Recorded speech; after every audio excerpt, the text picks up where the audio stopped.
toilet বানানো ইট তো ইটের দরকার ইট পাশি নিয়ে যাচ্ছি আমরা স্মৃতি করে রাখবো আমরা স্মৃতি করে রাখবো স্মৃতি করে রাখবেন টয়লেট বানায় হ্যাঁ আবার কোন টয়লেট বানা স্মৃতি রাখবো বহুত অত্যাচার করছে বাংলাদেশে শেখ হাসিনার না এটা জনগণের কেমনে জনগণ হলো সবার ট্যাক্সের টাকা আপনার ট্যাক্সের টাকা আমার ট্যাক্সের টাকা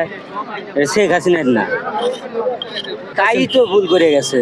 যার ইট নিচ্ছে তাই তো ভুল করে গেছে পদে পদে ভুল করে গেছে শেখ হাসিনা ভুল করে নাই কত ছাত্র জনতা হত্যা করে নাই হ্যাঁ তাই কি সঠিক করে গেছে তাই তো ভুল করে গেছে পোলা আছে কে মোদির কাছে আসুক বাংলাদেশে ও কোটি কোটি টাকা চুরি করছে আর আমরা এই 5 টাকার ইট নিয়ে যাচ্ছি এটা বড় হয়ে গেছে যারা জ্বালা দিছে তাকারে আগে জিজ্ঞে আসেন আসুক আগে আসুক আইলে তো বাইসা থাকলে গেছেন জিজ্ঞাবি যত মামলা হামলা খুন দুন করে গেছে এগুলো আগে সাজা ভোগ করবে না আসুক সেটা পরে কি বিচার চান তার কি বিচার চান তার জনগণ কি বিচার চায় তাকে তিনি শুনিন আপনি কি বিচার চান আমি সুস্থ বিচার চাই এই যে ছাত্র জনতাকে যে হত্যা করলো এর সুস্থ বিচার চাই আমি কেটে না